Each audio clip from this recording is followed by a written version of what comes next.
Welcome back in, Lions fans. Steve and Will here, Detroit Den 313. It's Thursday. It's September 5th. NFL action tonight. No Lions. This time last year, the Lions were getting ready to play the Chiefs on opening night. We're not, we got a primetime game, but it's not Thursday. So, Will, what are we going to be discussing tonight? Today, we're going to be talking about Campbell's gambles. Hot topic. Hot topic. The question is, how do I phrase this? It's do you think Dan Campbell is going to be same old Dan Campbell, or do you think he's kind of evolved as a coach? I don't want to say learned a lesson or anything like that. I want to say, has he evolved as a coach in how he manages games? What do you think? I feel like, excuse me, the word evolve would make me think that he was doing something wrong, like he had to enhance his game, like he was not doing the right things by the way that he was operating. And if you ask me, go make your plays, be aggressive, pin those ears back, do what you feel. Sometimes you got to say, hey, listen, I know the analytics say this. I know the world says the smart football move is this, but I'm going to do this because this is how I feel.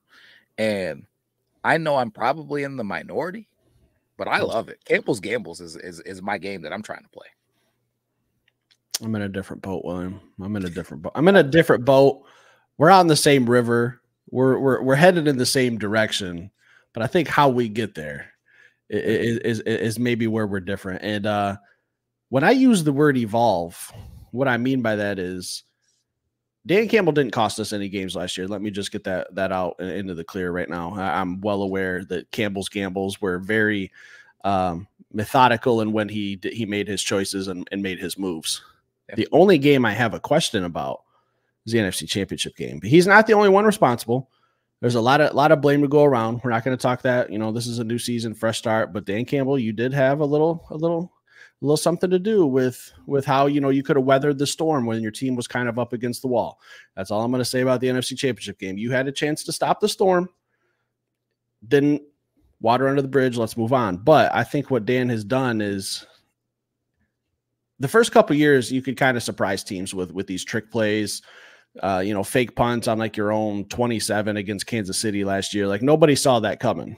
Teams are prepared for it now, and I think that the way the team is built is kind of making Dan Campbell play more of a conservative role. I mean, if you think about what we've added on defense, what we've added on special teams, Jake Bates, you get on north side of the 50-yard line, you got 3 points in your back pocket. Jake Bates can hit a 63-yarder, okay?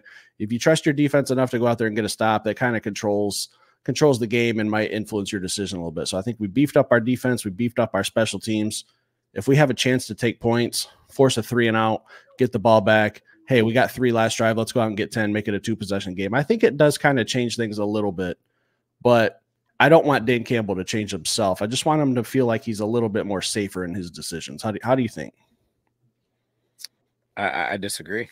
You think 4th down and 1 from our own 20, we should, fullback dive? Like what? Listen, I feel like we should go with what turned us into this great Detroit Lions team, and that was Dan Campbell being Dan Campbell. So I'm here for all of it. I'm not going to play armchair head coach or armchair decision maker when it goes bad.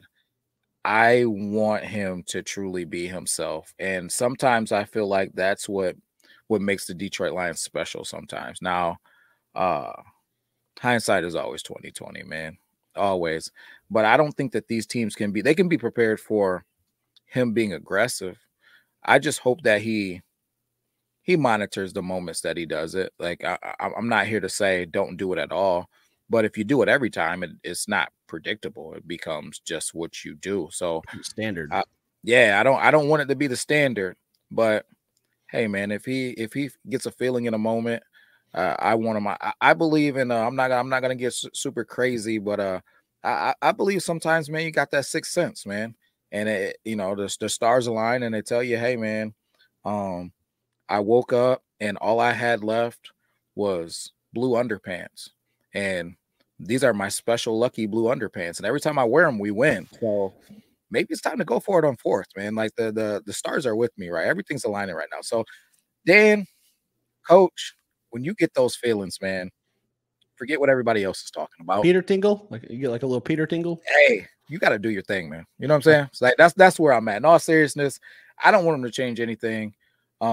And I get the whole thing. If we would have took the points, man, maybe we're playing in the Super Bowl. Hey, listen, if was a fifth, man. So just keep being you, Dan, and I'm rocking with you either way. Yeah, I'm with you in the philosophy. Like, I'm not saying never go for it on 4th and 1. I'm saying just kind of pick your battles.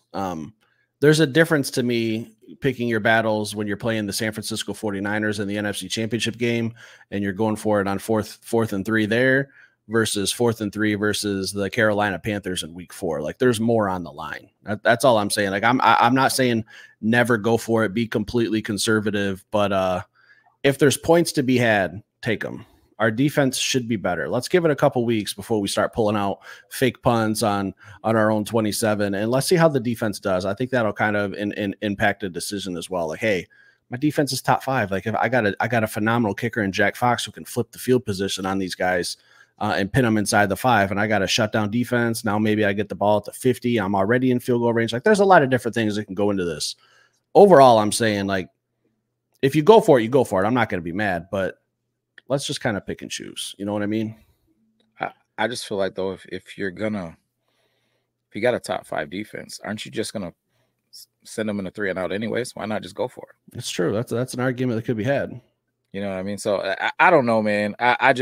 I'm not here to say what's right or what's wrong.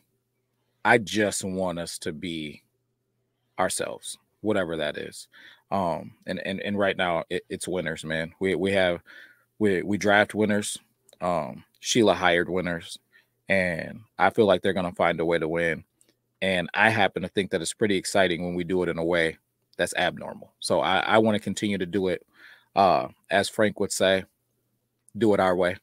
Right. So continue to do it the way that has got us where we at. I don't see too many GMs in elevators going, I mean, like we do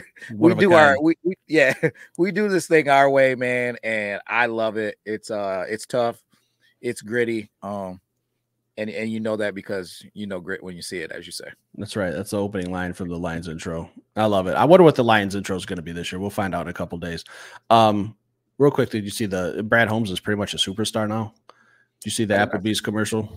Oh yeah, come on, man. Yeah, come on. He's famous worldwide now. He's got Applebee's in his back pocket. I seen they'll never see it coming. Yeah. Dan's downplaying it too. Did you see the press conference when he said his wife and daughter kind of made him do it or whatever? Yeah. And he said that there was another commercial he did way back when he was with the Cowboys, and that one popped up. Right. If you haven't seen that one, you got to go find it. It's someone did some digging. Twitter finds everything. If you say that there's a commercial out there, someone will go dig and find it. There are geniuses out there that can find commercials from 20 years ago.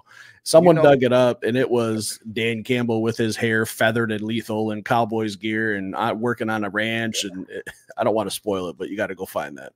Steve, you know when I knew that was a gem?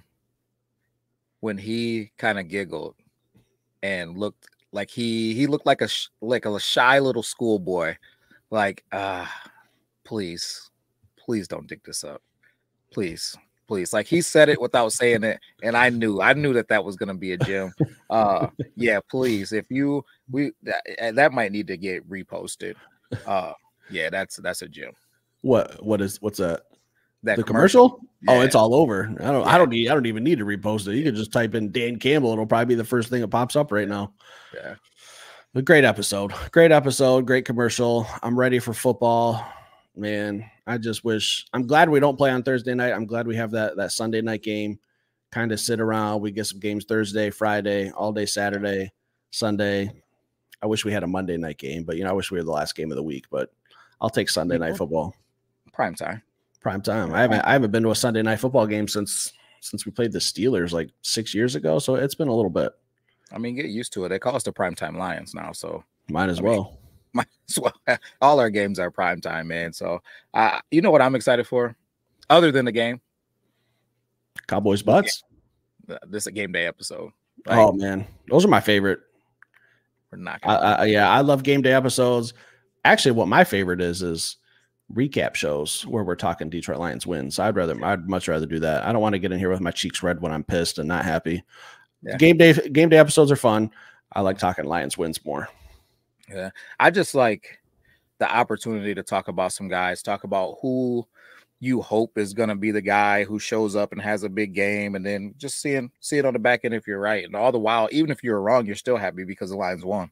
So I'll give a little teaser. Our game day episode is going to be a good one this week because I got some stuff. There's some bulletin board material out there. That's all I'm going to say. Just a little teaser. You guys will have to tune in Friday afternoon, Friday night-ish sometime. We'll have to see what our schedules look like, but it'll be out sometime Friday afternoon or Friday night. Yeah, homecoming of sorts as well. Mm-hmm. You know, for a few guys. That's right. Yeah, Blake Corum, rematch, blood in the water. There's lots to talk about on this game day episode. Maybe a tribute video for somebody you don't think that the tribute video is going to be for. You know, just who knows? Anything can happen. That's true, man. So, guys, prep yourself for that Detroit Den game day episode. We will be back with another episode. Steve, do it for the people.